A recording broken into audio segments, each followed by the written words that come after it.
கர்த்தருடைய பரிசுத்த நாமத்திற்கு மகிமை உண்டாதாக. இந்த 2வது வாரமும் இந்த மே மாதத்தில் கடந்த வாரம் உங்களுக்கு கேட்ட சத்தியங்கள் உங்களுக்கு வெளிச்சமாக இருக்கும் என்று நான் நம்புகிறேன். இந்த நாளில் கர்த்தருடைய வார்த்தைக்கு நிறைய கடந்து போகும் கர்த்தர் நம்முடைய ஆசீர்வதிப்பாராக. மத்தேயு சுவிசேஷம் 16வது அதிகாரத்தில் 23வது வசனம். அவரோ திரும்பி பேதுருவை பார்த்து, எனக்கு பின்னாக போ சாத்தானே, நீ எனக்கு இடரலாய் இருக்கிறாய். தேவனுக்கு ஏற்றவைகளை சிந்தியாமல் மனுஷனுக்கு ஏற்றவைகளை சிந்திக்கிறாய் என்றார். எல்லாம் ஒரு விசைக்கரங்கள் மூடி நாம் செபிக்கிறோம். அன்பின் பிதாவே, இந்த நாளில் ஆண்டவரே கர்த்தாவே ஸ்தோத்திரம்.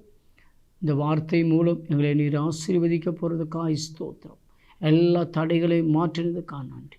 இயேசுவின் நாமத்து மேல் அப்படின்னு ஜெபிக்கிறோம் நல்ல பிதாவே, ஆமேன். ஸ்தோத்திரம், ஹல்லேலூயா.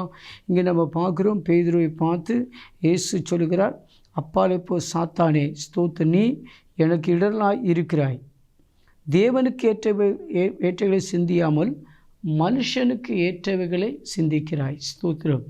பேதுருவை குறித்து நமக்கு இயேசு கிறிஸ்து அவர் சிஷ்யர் வேதபாரர்கள் அவர் இடத்த தேவாலயத்தை விட்டு வெளியே வரும்பொழுது, அவர் போகும்போது கடலோரை போகும்போது பேதுருடைய படகில் ஏறி என்ன செய்தார்? இயேசு பிரசங்கிக்கதை காண முடியுது. அப்படி பிரசங்கித்து அவர் பேதுரு சொன்னார், நான் முழுவதும் பிரயாசப்பட்டு ஒரு மீன் கூட கிடைக்கல. அப்படி வருத்தத்தோடு கூட என்ன செய்தார்? அவர் இருக்கும்போது ஆண்டவர் இந்த படகில் ஏறி அவருடைய வலையை போட சொன்னார். வலையை கிழித்தக்கதாக மீன் கிடச்சி.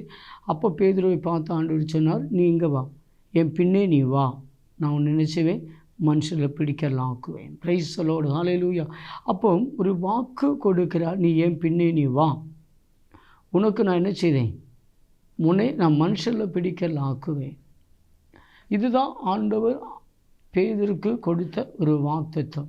இயேசுவோடு கூட ஏறக்குறைய 3 வருஷம் அவரை ஊழியம் செய்யும்போது அவரோடு கூட அதிகமாக நேசித்தது எல்லாமே பேதுரு தான். அப்படி ஒரு நல்ல ஒரு தெய்வத்தோடு கூட மார்பில் சாய்ந்திருந்த ஒரு மனுஷனாக இருந்தார். அப்படி அவருடைய வாழ்க்கையில் பல சூழ்நிலைகள் வரும்போது மாமிசத்துக்கு ஏற்ற சிந்தனைகள் பல இடங்களில் அவருடைய வாழ்க்கையில் வெளிப்பட ஆரம்பித்தது.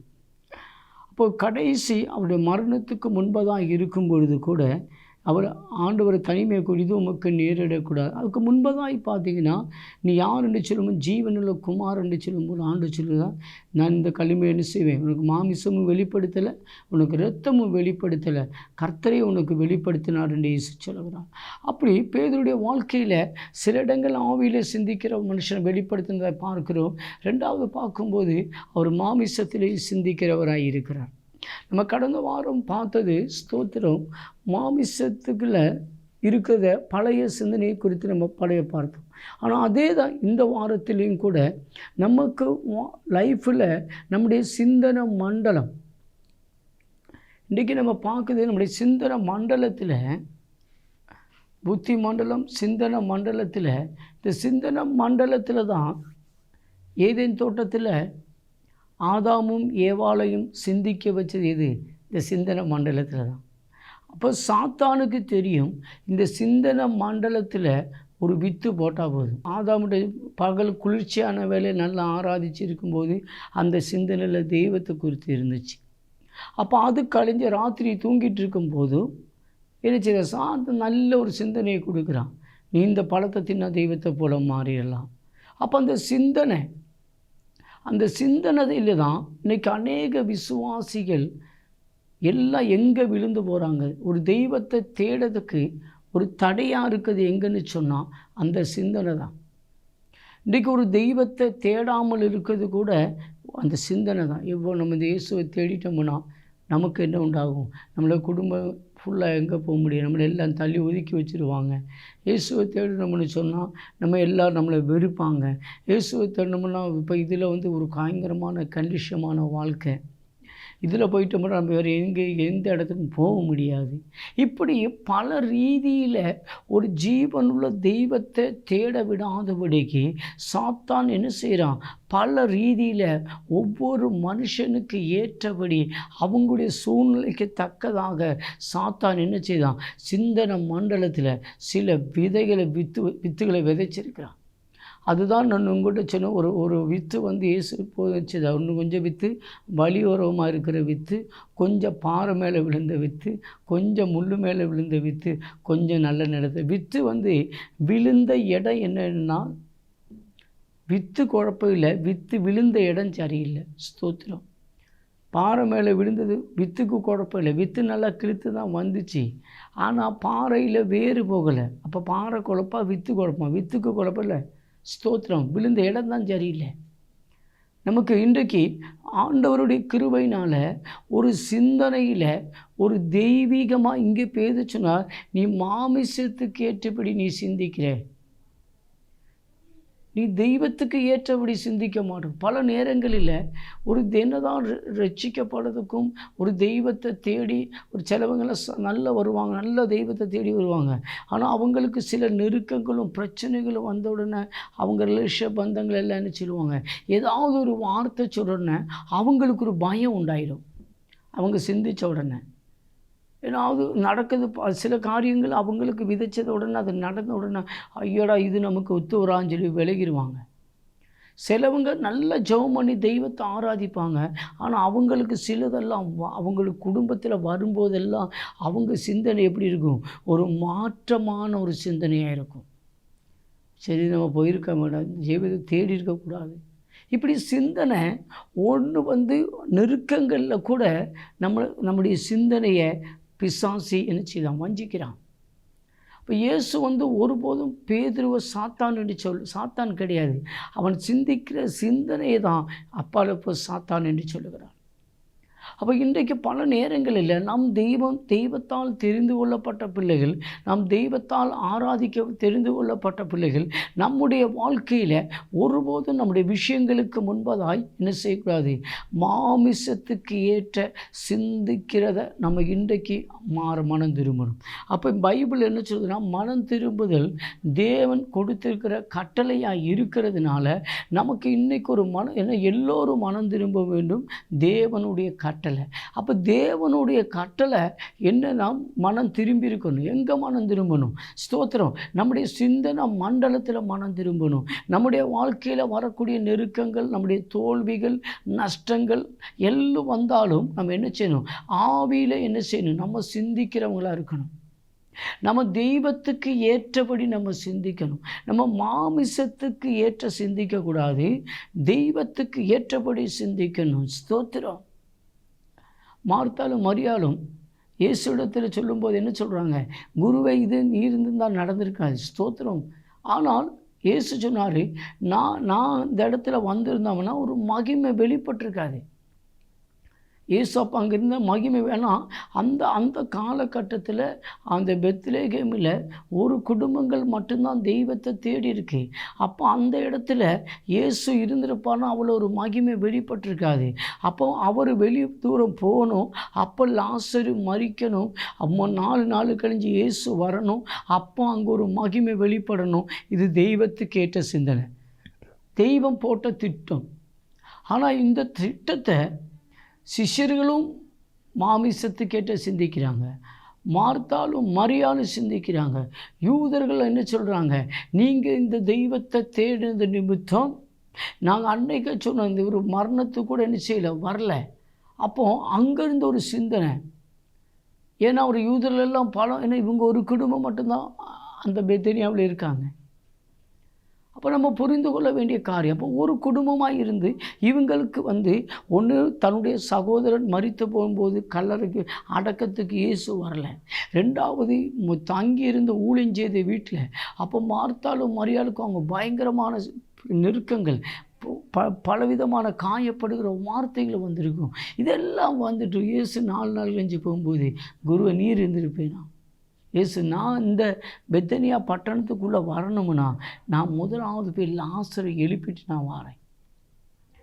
அவங்களுக்கு எல்லாத்துக்கும் நான் மாமிசத்துக்கிட்ட சிந்திக்கிறாங்க. ஆனால் இயேசு மட்டும் தெய்வத்துக்கு ஏற்ற சிந்திக்கிறார். இன்றைக்கி நம்முடைய சிந்தனை பாருங்க, பல நேரங்களில் நமக்கு தெய்வத்துக்கு ஏற்ற சிந்தனை நமக்கு வரமாட்டேங்குது. சிலவங்க நான் 10 தடவை பைபிள் படிச்சிருக்கிறேன், நல்ல ஜெபம் பண்ணுவாங்க. எனக்கு பார்த்தீங்கன்னா ஜெபாலய தலைவன் ஒரு ஆள் இருக்கிறாரு. அவர் ஸ்தோத்திரம், குழந்தை இறந்த கழிஞ்சு உள்ளே போக வேண்டிய என்ன பிள்ளை செத்து போயிட்டு ஸ்தோத்திரம். அப்போ பல நாள் தேவாலயத்துக்குள்ளே இருக்கிறவர், நியாயப்பிரமாணம் எல்லாம் அவருக்கு தெரியும். ஆனால் அவர் எப்படி தான் சிந்திக்கிறார், நீர் வர வேண்டாம், ஏசு நீ பையன் தூங்கிட்டு இருக்கிறான், பாப்பா தூங்கிட்டு நான் போய் எழுப்பிட்டு வரேன். அப்போ பாருங்க, தெய்வத்துக்கு ஏற்ற சிந்தனை. இன்றைக்கு நம்ம ஒரு தெய்வத்தை தேடுகிற தெய்வ பிள்ளைகள், தெய்வத்துக்கு ஏற்றபடி நம்ம சிந்தித்தோம்னா கண்டிப்பாக நம்முடைய வாழ்க்கையில் தோல்வி இல்லை, நமக்கு ஜெயத்தை கற்று தருவார். ஹல்லேலூயா. இன்றைக்கி பலரும் வாக்குத்தத்தங்களை வாழாக்காமல் தலையாக்குவோம்னு நம்ம விசுவாசிக்கிறோம். பழைய வாக்குத்தத்தங்கள் எல்லாம் நம்ம ஏற்றெடுக்கிறோம். ஆனால் நமக்கு ஒரு மனம் திரும்புதல், தேவன் புதிய ஏற்பாட்டில் தேவன் மனம் திரும்புதல் தான். ஸ்தோத்திரம். ஏன்னா இயேசு யோவாசான மனம் திரும்புதலை குறித்து பிரசங்கிக்கிறார், இயேசு மனம் திரும்புதலை குறித்து பிரசங்கிக்கிறார், பேதுரு மனம் திரும்புதலை குறித்து பிரசங்கிக்கிறார், அப்போஸ்தலனாகிய பவுல் மனம் திரும்ப. அப்போ மனம் திரும்புதல், அப்போ எங்கே மனம் திரும்ப? ரட்சிக்கப்பட்டோம், நாம் ரட்சிக்கப்பட்டுக்கிட்டே இருக்கிறோம், முடிவறிந்திருக்கிற ரட்சிக்கப்பட்டு இருப்போம் நிலை. அப்போ ரட்சிப்புடைய ஒரு கட்டங்கள் 3 கட்டமாக இருக்கிறது. ஸ்தோத்திரம். இந்த 3 கட்டத்தில் நம்ம ஒரு கட்டத்துடைய வளர்ச்சி இருக்குது. ஒவ்வொரு கட்டத்துடைய வளர்ச்சிகள் நம்ம மாறணும். ஸ்தோத்திரம். அப்போ தெய்வத்தை ஆராதிக்கிற தெய்வ பிள்ளைகள் 1ஆம் கிளாஸ் படித்தவன் 1ஆம் கிளாஸ் நம்ம இருக்கோம், அடுத்தவர் 2ஆம் கிளாஸு, அப்படி அவனுடைய வயசுக்கு தக்க அவனுடைய படிப்பு வருஷங்களுடைய அந்த உயர்வுகள் போய்கிட்டே இருக்குது. ஸ்தோத்திரம். இதே போல் தெய்வத்தை தேடுகிற தெய்வ பிள்ளைகளுடைய வாழ்க்கையில் ஒரு மனம் திரும்புதல், அது வருஷங்கள் மாதங்கள் நாட்கள் ஆக அதோடைய மனம் திரும்புவதற்கு ஏற்ற ஒரு வளர்ச்சி நமக்கு விசுவாசிகளுக்கு இருக்கணும். இன்னைக்கு அநேகருக்கு என்னன்னா ஒரு வளர்ச்சி இல்லை. ஸ்தோத்திரம். அவங்களுக்கு ஒரு ஸ்தோத்திரம் என்ன சொல்லுங்க, நம்ம என்ன சொல்லுமா சொல்லிக்கிட்டே இருக்கோம். ஸ்தோத்திரம். அப்படி இல்லை, நம்ம சில 100 1000 ஸ்தோத்திரப்படி சொல்லுவோம். அது சொன்னது இன்றைக்கி அதுதான் சொல்லுவோம், நாளைக்கு அதான் சொல்லுவோம். நம்ம ஜீவன் போகுது வரைக்கும் இந்த 1000 ஸ்தோத்திரப்படி நம்மளை விட்டு போகாது. அது ஒரு வளர்ச்சி, அது நமக்கு ஒரு வளர்ச்சி கொடுத்துருக்கு. அடுத்த கட்டத்துடைய வளர்ச்சி மாறணும். Price the Lord. அதுதான் நம்முடைய வளர்ச்சி. அப்போ நம்முடைய சிந்தனையுடைய வளர்ச்சி, நம்ம ரட்சிக்கப்பட்டோம், முடிவந்து ரட்சிக்கப்பட்டு இருப்போம், நிலைத்திருப்போம். அப்போ ரட்சிப்புடைய வளர்ச்சி நமக்கு வளர பாருங்கள். அப்போஸ்தலனாகிய பேதுருடைய வாழ்க்கையில் அவர் எனக்கு பின்னே வான்னு சொல்லி அவர் அழைத்தாலும் அவருடைய ரட்சிப்புக்குடைய மனம் திரும்புதலுக்கு ஏற்ற பல இடங்களில் அவர் விழுந்து, அவர் தெய்வத்துக்கு ஏற்ற சிந்திக்க முடியாத அனுபவங்கள், தெய்வனுக்கு ஏற்ற சிந்திக்கிறாரு, தெய்வத்துக்கு ஏற்றபடி சிந்திக்காம அனுபவங்கள் அவருடைய வாழ்க்கையில், அவருடைய ஊழிய பாதையில் நம்ம பரிசுத்த வேதாகமத்திலே காண்கிறோம். ஆனாலும் கடைசி நேரம் அவர் என்ன செய்தார்? இயேசு 3 தடவை நீ நினைச்ச மறுதலிப்புன்னு சொன்னார். ஆனால் கடைசியில் அவர் மனம் கசந்து அழுதார். ஸ்தோத்திரம். அப்போ அவரை கொண்டு கத்த செய்தார். நான் உன்னை மனுஷர்கள் பிடிக்கலாக்கும்னு சொன்னார். ஆனால் பல இடத்துல அவர் தெய்வத்துக்கு நடக்கக்கூடாது என்று சொன்னார். படகுல இருக்கும்போதும் லாசருடைய மரணத்திலையும் பிரைசலோடு 5 அப்பத்திர விஷயங்களில் வரும்போது எல்லாம் மாமிசத்துக்கு ஏற்ற சிந்தனை வந்தது. அந்த சிந்தனை அவருடைய வாழ்க்கையில் பல நஷ்டங்கள் வந்தது. ஆனால் கடைசி நேரம் அவர் மனம் கசந்து அழ ஆரம்பித்தார். அருமையான தேவ பிள்ளைகளே, ரட்சிக்கப்பட்ட உங்களுடைய வாழ்க்கையிலும் தெய்வத்தை தேடணும்னு என்ன இருக்கிறவங்களுடைய வாழ்க்கையிலையும் அவங்களுக்கு ஒரு மனம் திரும்ப பல நேரங்களில் விழுந்து போயிட்டு சபையை விட்டு பின்மாறிடும். பல நெருக்கங்கள் பிரச்சனை பின்னையும் நம்ம திரும்ப வரும், பின்னையும் வரும். ஸ்தோத்திரம். ஏன்னா தேவன் உங்களை அனாதி சிநேகத்தினால் அவர் உங்களை நேசித்திருக்கிறார், அவருடைய காருண்யத்தினால் அவர் உங்களை இழுத்து கொண்டிருக்கிறார். ஹல்லேலூயா. அதனால் ரட்சிப்பு தேவன் நமக்கு தந்த. யோனாவுக்கு தேவன் சொன்னார், நினவு பட்டணத்தில் என்ன செய், நீ போய் பிரசங்கி. ஆனால் அவர் எங்கே போனார்? தரிசனத்துக்கு போனார். ஆனால் இந்த நினவே பட்டணத்தில் போகாத மாமிசத்துக்கு கேட்ட சிந்திக்கிறார். நினவே பட்டணம் அவன் தேசத்துக்கு அடிமையாக இருக்கிற தேசத்தில் போய் நினவே பட்டணத்தில் பிரசங்கிக்க சொன்னால் நடக்குமா? அவங்களுக்கு ஒரு அடிமையாக இருக்கிற இடத்துல. அப்போ மாமிசத்துக்கு கேட்டு சிந்திச்சு வேண்டாம் அங்கே போகலாம், நான் இங்கே போகிறேன், தரிசனத்துக்கு போகிறேன். ஆனால் ஆண்டவர் மாமிசத்துக்கு கேட்டு சிந்திச்சு, ஏன்னா அந்த இடத்துல பயம். நினவே பட்டணத்தை இவங்க அடிமைத்தனத்தில் வச்சுருக்கிறாங்க. அப்போ அடிமைத்தனத்தில் இருக்கிற நினவே பட்டணத்தில் பிரசங்கிக்க சொல்லும்போது மாமிசத்துக்கேற்ற சிந்திச்சார். ஆனால் மாமிசத்துக்கேற்ற சிந்திச்சோன்னே இவர் நினைவு தர்சிசுக்கு போகணுன்னு ஆண்டவர் விட்டாரா? விடலை. திரும்ப அங்கேருந்து எங்கோ நினைவு பட்டணத்துக்கு கொண்டு வந்தார். ஆனால் அங்கே வந்துட்டு நினச்ச ஆமணக்க சிந்திச்சு அங்கே இருந்தார். சோத்திரம் அங்கேயும் விடலை கத்தர். ஆனால் ரட்சிக்கப்பட்ட கஞ்சி அவருக்கு பாரமாக இருந்துச்சு. ஆனால் தேவன் என்ன செய்யணுமோ அவரை கொண்டு செய்து முடிக்கிறார். ஹல்லேலூயா. ஆனால் மாமிசத்தை கேட்டு சிந்தித்ததுனால துணி இல்லாத அனுபவங்கள், பல நஷ்டங்கள், வேதனைகள், துக்கங்கள், மாமிசத்துக்கேற்ற சிந்திக்கிறதுனால தோல்விகள் உங்களுக்கு தான். உங்கள் வாக்குத்தத்தம் உங்களுக்கு இருக்குது. ஆண்டவர் உங்களுக்கு வாக்குத்தத்தம் உங்களை அழைத்திருக்கிறார்.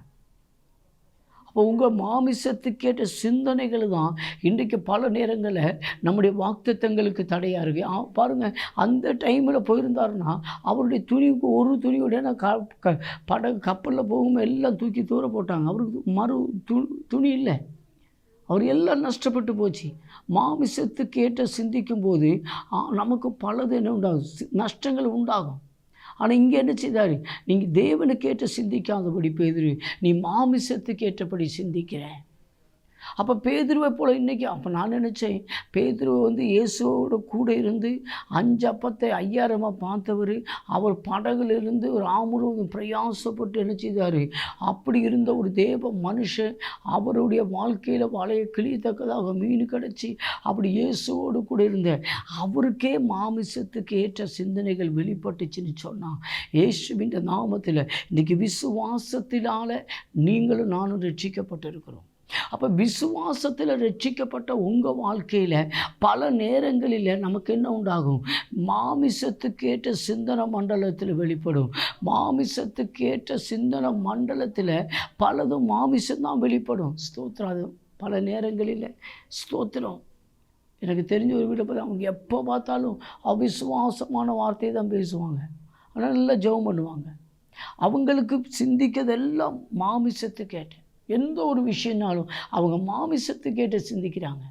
ஆனால் அவங்களுடைய வாழ்க்கையில் இன்றைக்கு வரைக்கும் ஒரு உயர்வு இல்லாத காரணம்னா எல்லா பாட்டு போடுறாங்க, ஜெபம் பண்ணுவாங்க, ஊழியம் செய்கிறாங்க.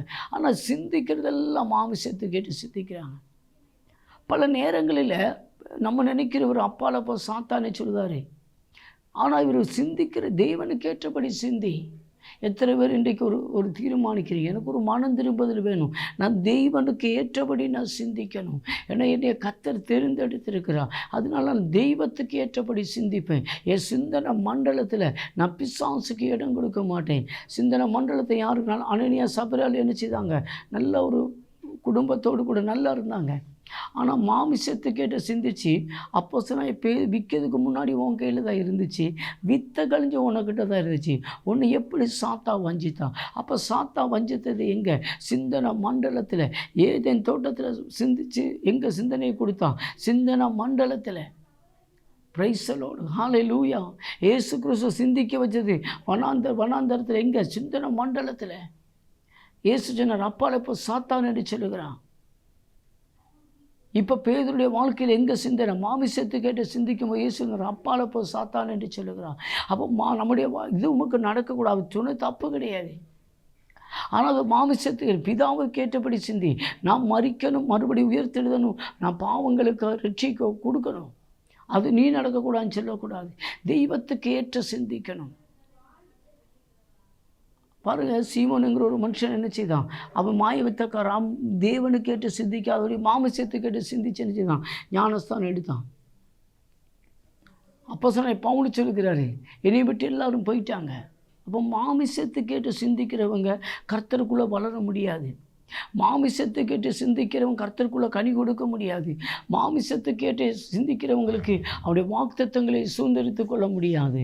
Price the Lord. இன்றைக்கி பிசாசு சிந்தனை மண்டலத்திலிருந்து நம்மளை விட்டு வெளியேறணும். இயேசுவின் நாமத்து மேல் பல நேரங்களில் நம்மளோட பயம், பிரைஸ்ல பயத்தினாவி நமக்குள்ளே கொடுக்கல.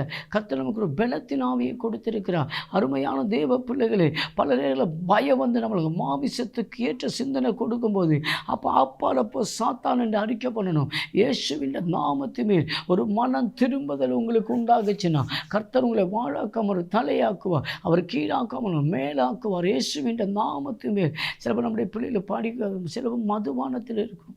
அப்போ அவன் திருந்த மாட்டான். இல்லை, அவன் திருந்துவான். மாமிசத்துக்கிட்ட சிந்திக்காதபடி என்னுடைய கற்பத்தை கர்த்தர் ஆசீர்வதிப்பான். ஒரு குழந்தை பாக்கியம் டாக்டர் சொல்லி இல்லை, நடக்கும் பிரைஸலோ.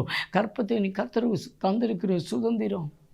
ஒரு ஆவிக்கேற்ற சிந்திக்கணும், தெய்வத்துக்கு ஏற்றபடி நம்ம சிந்திக்கணும்.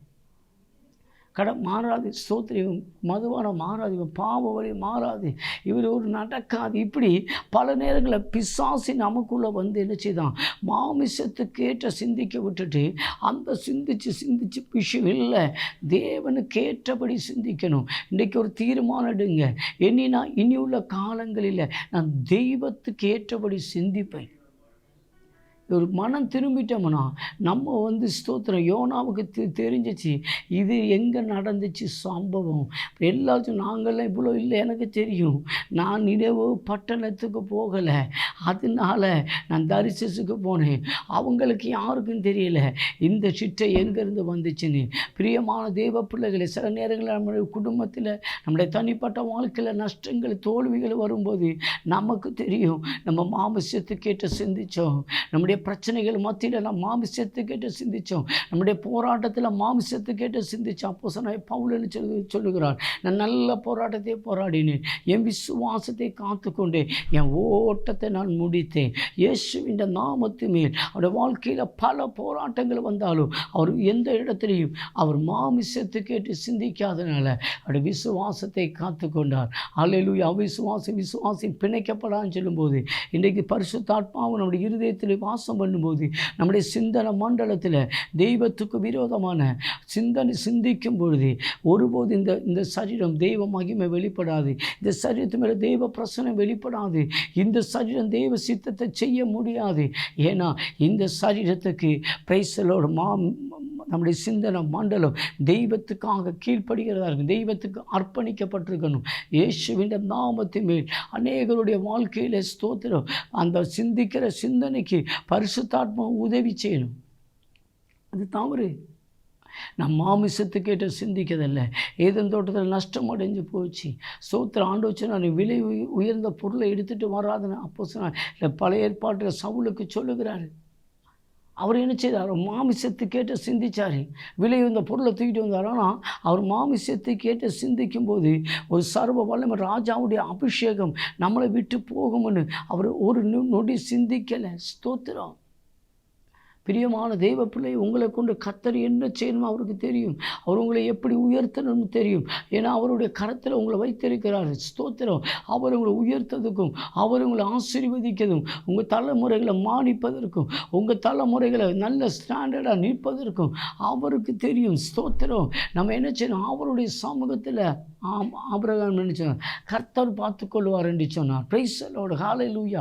இதே போல் நம்முடைய வாழ்க்கையில் ஒரு தெய்வத்துக்கேற்ற நம்ம சிந்திக்கும் போது அது எந்த நெருக்கங்கள் வந்தாலும், எந்த பிரச்சனைகள் வந்தாலும், எந்த போராட்டங்கள் வந்தாலும் ஒரு தெய்வத்துக்கேற்ற சிந்திக்கிற ஒரு பிள்ளையாக இன்றைக்கி நீங்கள் மனம் திரும்பிங்கன்னா உங்கள் வாழ்க்கை ஒரு ஜெயகரமான வாழ்க்கையாக இருக்கும். ஹல்லேலூயா. அப்போது நம்முடைய சிந்தனையில் நம்முடைய என்ன நல்ல ஒரு போராட்டம், நம்ம ஜெயிக்கணும். பிசாசு பல நேரங்களில் இப்படி தான் பல சிந்தனையை கொடுப்பான். சில நேரம் நம்ம ஆவியில் நிரம்பி ஆராதித்து தெய்வத்துக்கேற்ற சிந்திச்சிட்டு இருப்போம். அப்போ தான் மாமிசத்துக்கேற்ற சிந்திக்கக்கூடிய வித்துகளை நமக்கு கொண்டு வருவான். பிள்ளைகிட்டேருந்து கொண்டு வருவான், குடும்பத்துலேருந்து வருவான், பொருளாதாரத்தில் ஏதோ அவங்களுக்கு என்னென்ன ஸ்தோத்திரம் இருக்குன்னு அவங்களுக்கு தான் தெரியும். ஏன்னா அவங்கவுங்க ஒரு அழைப்பு இருக்கும். சிலவங்க பாடுகள் அழைப்புக்காக, சிலவங்களுக்கு வேதனை, கலகம், பிரிவினை, பிரச்சனை, போராட்டம், இதிலெல்லாம் கர்த்தர் உங்களை சாட்சியாக நிற்பதற்கு கர்த்தர் உங்களை அழைச்சிருக்கிறார். இப்படிப்பட்ட அழைப்பில் இருக்கும்போது மாமிசத்துக்கேற்ற சிந்தனை நமக்கு வரும். அப்படி சிந்தனை வராமல் இருக்கிறதுக்கு அவன் பேதுருவை போல் நம்ம ஆவி இயேசு சொன்ன மாதிரி ஆவிக்கு மாமிசத்துக்கேற்ற சிந்திக்காபடி தெய்வத்துக்கேற்றபடி சிந்தி.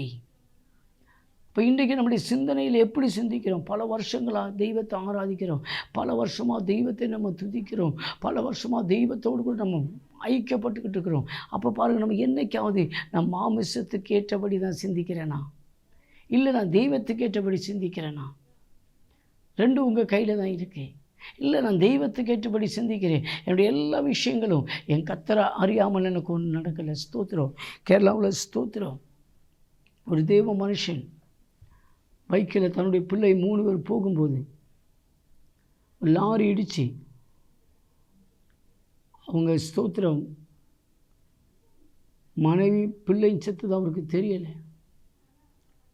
அப்படிப்பட்ட ஒரு சூழ்நிலையில் இருக்குது. அவர் தெய்வத்தை கேட்டு சிந்திச்சு உண்மையில் அது என்னாலோ அந்த ஒரு பாடல் உண்டு, நின்று உடைக்குவான் அல்ல தகர்க்குவான் அல்ல,